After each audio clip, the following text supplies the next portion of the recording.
국무총리 후보자로 지명되신 것 축하드립니다. 처음에 지명 소식을 들었을 때 이재명 정부의 첫 국무총리로서 이만한 적임자는 없다고 저는 생각을 했습니다. 후보자는 대학 시절부터 민주화 투쟁을 위해 헌신을 해왔습니다. 또 청년 정치인이 되어서는 그 참신한 그 이미지와 또 국민적인 또 인기 이걸 또 토대로 김대중 대통령 국민의 정부 탄생에 앞장서 왔습니다. 중간에 인고의 세월을 상당 기간 겪기도 했지만은 내공이 더 깊어졌다는 평가들을 많이들 주변에서 했습니다. 그리고 작년 8월에 민주당의 그 수석 최고위원이 된 뒤에는 윤석열 정권의 비상계엄 가능성을 경고를 하고 사후적으로 미래에서 온 정치인이라는 그런 호평까지 받았습니다. 그리고 12.3 내란 이후에는 내란 정권을 축출하고 우리 지금의 국민 주권 정부를 출범시키는 데 앞장을 서오셨습니다.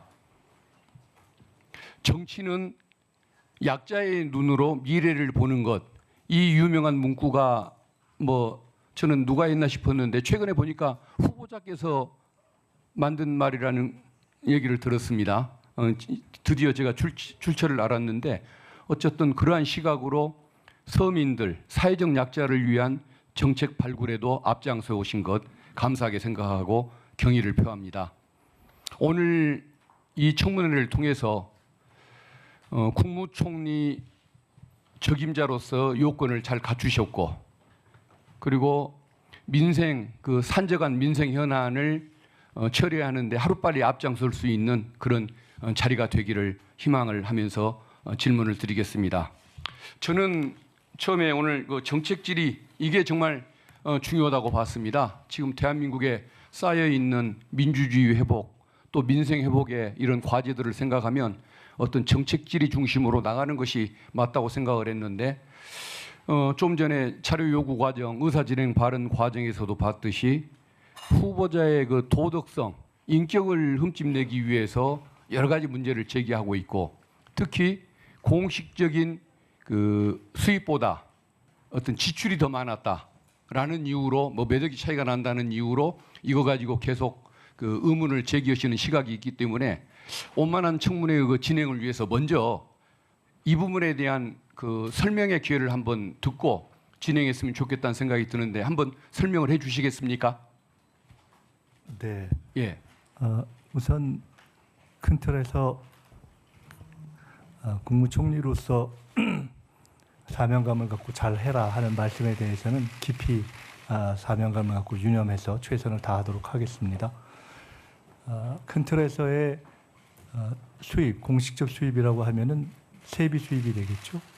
세비 수입 이외에 지출이 더 많다 하는 부분은 이후에 관심 있고 궁금하신 의원님들의 질문에 하나하나 답변 드리겠습니다만은 총체적으로 말씀드리면 세비 수입 이외의 수입은 축의금 또는 조의금, 출판 기념회 2번 그리고 제 처가 장모님으로부터 이렇게 생활비 지원을 간혹 받은 것, 이런 것들 정도가 총체적으로 모여서 세비 외 수입을 구성했고 그 구성에 있어서는 일부에서 말씀하신 것처럼 한 시기에 몰려서 상당하게 현금을 쌓아놓는 그런 방식이 아니라 매해 분산돼서 조금씩 되고 그때그때 지출이 되었다. 이렇게 큰 틀에서 설명드릴 수 있겠습니다.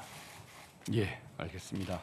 한 가지만 더 말씀드리면 그리고 각각 축의, 조의, 출판기념회에 모여진 액수도 통상적인 사회적인 통념 또는 저희 연배의 사회생활과 관련된 또는 국회 내에서 이루어진 그런 행사들에 비추어서 제가 다시 확인해 본 바 다 감사한 액수이긴 하지만 과하게 넘는 경우는 없는 것으로 그렇게 다시 한번 확인되었습니다. 예. 알겠습니다. 설명 감사합니다. 제가 그 서면으로 사전 질문을 드린 것이 있습니다. 그 중에 하나가 전 정권 한덕수 전 국무총리의 총리직 수행에 대한 평가 한마디로 해주시라고 요청을 드렸는데 서면 답변에서 후보자는 반면 교사로 삼겠다 이 말씀을 했습니다. 기억나십니까? 네, 예. 어떻게 답변을 할까 고민하다가 예. 반면교사로 삼겠다는 한 말씀을 드리는 것이 가장 적절하겠다 생각이 들어서 예. 한 말씀으로 답변 드렸던 것을 이해해 주시기 바랍니다. 전직 그 국무총리에 대한 비판이 싫어서 그러셨는지는 모르겠지만 짧게 답변을 하셨는데 그래서 제가 한번 질문을 구체적으로 한번 드려보겠습니다. 한덕수 전 총리는 직위에 걸맞는 책임감 그리고 또 품위가 없었습니다. 민생이 망가지는 상황을 그대로 방치를 했고 또 불법 비상계엄 등의 수많은 잘못이 있는데도 제대로 어떤 고개를 숙이거나 책임을 통감하는 모습을 보이지를 않았습니다. 그런 모습에 대해서 어떻게 평가를 하시겠습니까? 그에 대한 평가는 국민 여러분들께서 내리신 것이 아닌가 생각을 합니다. 개인적으로는 가장 아쉽게 생각하는 대목은 제가 총리 지명받기 이전에 국회의원으로서 가장 문제 제기했던 대목은 우리 국군이 걸려 있는 미국과의 관세 협상을 앞두고 책임을 다해야 될 입장에서의 책임보다는 개인적인 정치 행보에 주력했던 것을 저는 가장 아쉬운 대목으로 생각하고 있습니다. 예. 그리고 한덕수 전 총리는 해야 할 일은 하지 않고 아니해야 할 일을 했습니다. 그 내란에 위중한 그 시기에 대법관, 헌법재판관 임명을 거부하고 또 하지 말았어야 할 그 헌법재판관 2명을 직무대행 권한으로 임명하겠다고 했다가 헌재의 제지를 받았던 그런 상황인데 이런 직권남용, 직무유기의 이런 행태에 대해서는 평가를 한번 해주시겠습니까? 대통령 그리고 대통령을 대행하는 상태에서의 직무대행의 가장 큰 의무는 헌법의 준수라고 봅니다. 헌법을 과연 준수했는가에 대해서는 이미 국민들의 평가가 계신 것이다라고 생각합니다.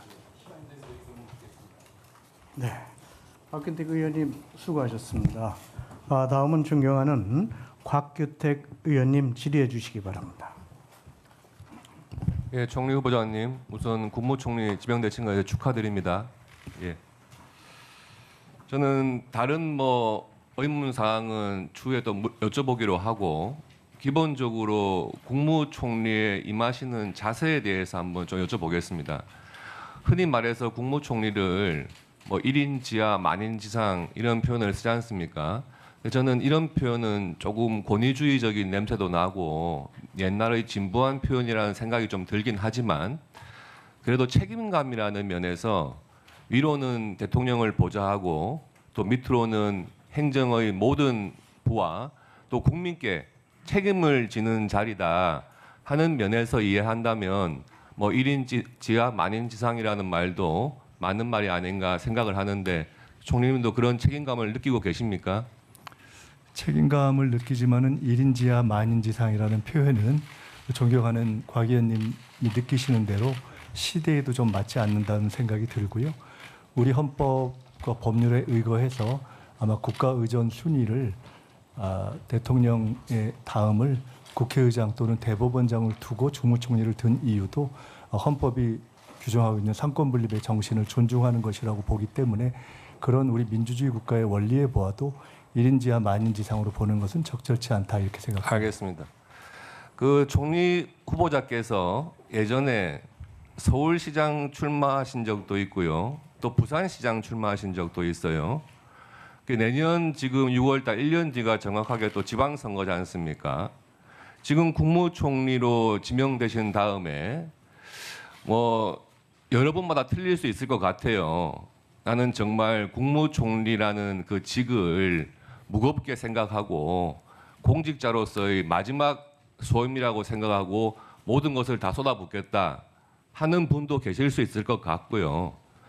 또 정치인 출신의 총리 지명자라면 이 총리 생활 1년 정도 하고 다음 지방선거 때 서울시장 한번 도전해 보겠다 하는 생각도 하실 수 있을 것 같아요. 둘 중에 어느 쪽이신가요? 이미 제 마음도 그리 정했고 대통령님께도 이 직이 제 정치의 마지막일 수 있다라는 생각으로 전력 투격하겠다는 말씀을 드렸습니다. 예, 그렇게 임해 주시기를 바랍니다. 네. 지금 국무총리가 되시면은요, 저도 잘 몰랐는데 국회의원직을 유지하게 되시죠. 그러면은 그 일반 국민들께 생각하시기에 사실은 국무총리가 된다면 그 업무 양으로 봤을 때 국회의원은 겸직하기 힘든 걸로 이해가 되는데 그 국무총리로서의 급여 또 국회의원으로서의 세비 같이 받나요? 그것은 통상적인 원리상 양직을 겸하게 됐을 경우에 네. 주요 임하고 있는 직 예. 또는 액수가 더 많은 직의 그 급여를 받는 것으로 그렇게 알고 있습니다. 그렇죠. 한쪽만 받는 거죠. 네. 예. 그러면은 지금 그 국회의원으로서 또 후원금 모금하실 거 아니에요? 그러면은 총리로 있는 동안에 후원금 모금은 계속 하시는 겁니까? 그것을 위한 특별한 활동을 하고 있지는 않습니다. 그러면은 지금 또 보좌진이 많으시잖아요. 국회의원으로서.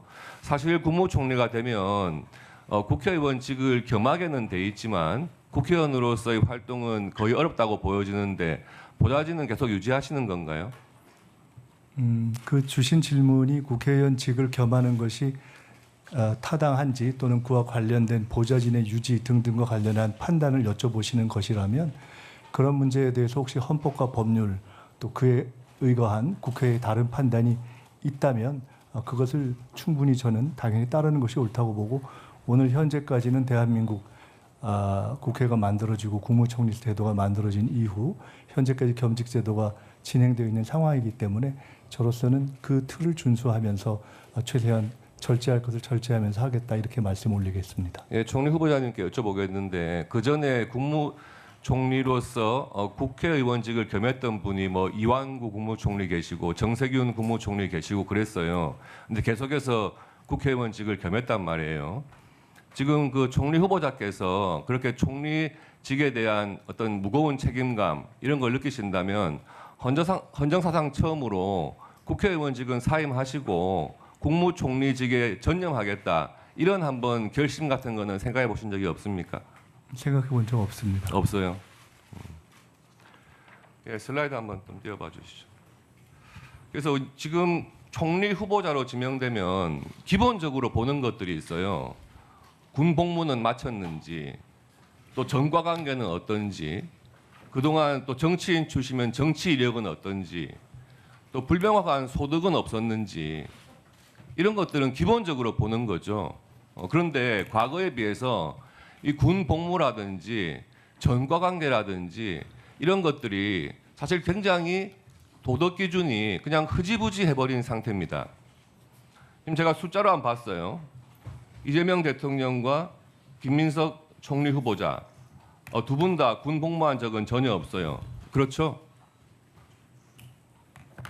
그리고 전과 관계를 보니까 공교롭게도 이재명 대통령도 전과 사범이고 김민석 후보도 전과 사범이에요. 물론 전과의 그 내용 면에서는 좀 달라요. 예, 그렇고 정치를 하시면서 굉장히 여기저기를 막 다니셨어요. 양천, 영등포, 부산까지 그렇게 이동하신 거리가 한 1,000km 정도 되더라고요. 그리고 확인되지 않은 소득은 지금 총리 후보자께서 스스로 말씀하신 내용 자체가 5년간 소득 신고액에 비해서 한 8억 정도를 그 세비 외의 소득원으로 사용한 것은 맞다. 이렇게 인정하신 그 금액입니다. 8억 원. 그리고 그 8억 원이 왜 문제가 되냐 하면 두 번의 정치자금법 위반에 따른 추징금 합계액이 2억 원, 7억 2천만 원 합쳐서 이제 9억 2천 정도였고요.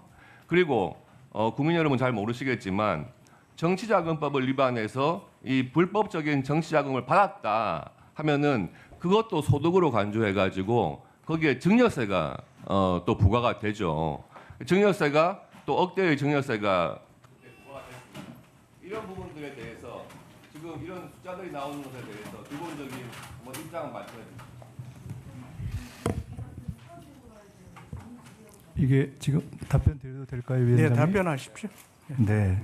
답변 들을게요. 아까 이 그림표를 통해서 보여주신 중에 소득과 관련한 등등에 대해서는 오늘 청문회를 통해서 여러 의원님들이 바로 그것을 궁금해해서 여쭤보시고 답할 기회가 있는 것으로 저는 생각하고 있고요. 나머지 정치 과정에서의 당적 관련한 문제 또는 과거 전과의 구성에 관한 문제 또는 군 복무의 문제 등등은 군 복무가 민주화 운동 때문이냐, 그것을 포함한 것이냐 때문에 군을 못 갔는가, 수형 생활 때문에, 또는 통상 정치에서 문제되는 군의 적절한 방식에 의한, 적절치 않은 방식에 의한 회피, 이런 것에 의한 것이냐 등등에 대한 것을, 그것을 이렇게 다시 확인해서 여쭤봐 주신다면 그것에 대해서 또 답변 드릴 수가 있을 것 같습니다. 예, 그 아까 말씀 주신 중에 다른 부분은 실제로는 연동돼서 표현하는 것도, 또 제가 답변 드리는 것도 그다지 적절하다고는 생각되지 않습니다. 네, 곽규택 의원님, 네, 수고하셨습니다. 오후에 이어서 질의하시는 걸로 해주시면 되겠습니다. 네, 한정혜 의원님 짧게 의사진행 발언해 주시죠. 네, 제가 원래 길게 잘 안 합니다. 저희가 뭐 여당이고 하기 때문에 저희도 인내를 가지고 어쨌든 이 인사청문회를 잘 마무리해야 된다라고 하는 생각은 합니다. 그런데 다만 대통령님을 여기에 끌어다 넣는 것은 조금 자제해 주셨으면 좋겠다는 말씀을 드립니다. 한 달도 안 된 시점에서 대선을 치르면서 대한민국 국민이 이재명이라고 하는 정치인을 대통령으로 선택을 했습니다. 그런데 지금 이재명 대통령이 여기 인사청문 대상인 것도 아닌데 그걸 끌고 와가지고 이렇게 하는 것은 이재명 대통령을 선택한 국민에 대한, 또 국민 통합을 통해서 대한민국호를 잘 이끌고 가겠다고 하는 대통령에 대한 저는 기본적인 예의와 존중이 조금 부족한 거 아닌가 하는 생각이 들고요. 이 부분은 조금 의원님들 잘 좀 지켜주셨으면 좋겠다는 말씀드립니다. 네, 이상입니다.